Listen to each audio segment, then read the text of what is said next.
লোক সংস্কৃতিৰ কাৰণে কৰি আহিছে তেওঁ এই যাত্ৰা আৰু অধিক অগ্ৰসৰ হওক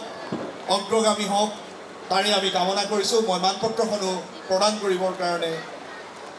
অনুৰোধ জনাইছোঁ আৰু এটা সম্বৰ্ধনা জনাইছে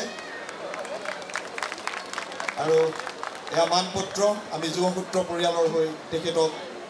অৰ্পণ কৰিছোঁ আৰু এই ক্ষণটোৰ সাক্ষী হৈ থাকিবলৈ মই আমাৰ মঞ্চত যিসকল শিল্পী আছে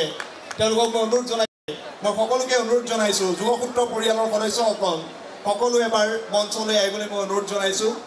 এই মুহূৰ্তটোৰ এই ক্ষণটোৰ যাতে সকলো সাক্ষী হৈ থাকে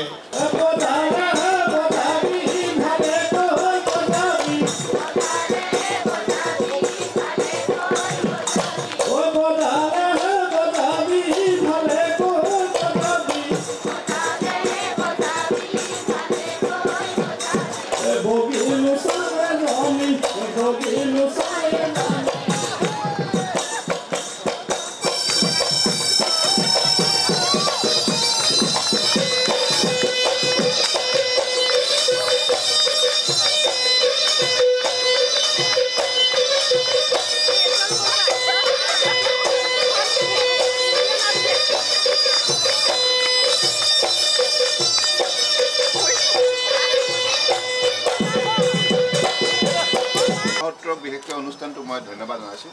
তেখেতসকলে দিল্লীত অসমীয়া সমাজক লৈ আৰু অন্যান্য সম্প্ৰদায়ৰ লোকসকল ইয়াত অংশগ্ৰহণ কৰিছে দিল্লী হাটৰ দৰে এটা মূল কেন্দ্ৰবিন্দুত তেখেতসকলে অসমীয়া বাপতি সাহোন ৰঙালী বিহু উদযাপন কৰি আমাক সকলোকে উৎসাহিত কৰিছে আৰু অসমীয়া বিহুৰ যিটো সৌন্দৰ্য সেইটো অন্যান্য সম্প্ৰদায়ৰ লোকসকলেও দিল্লীৰ ৰাজধানীত আৰু উপভোগ কৰিছে আৰু ইয়াৰ যিটো অসমীয়া কৃষ্টি সংস্কৃতি তেখেতসকলে প্ৰকৃতাৰ্থত গোটেই বিষয়টো উপলব্ধি কৰা এটা সুযোগ লাভ কৰিছে গতিকে মই আয়োজকসকলক বিশেষভাৱে ধন্যবাদ জনাইছোঁ আৰু বিশেষকৈ আমাৰ যুৱসত্ৰৰ লগত যিমান সংখ্যক আমাৰ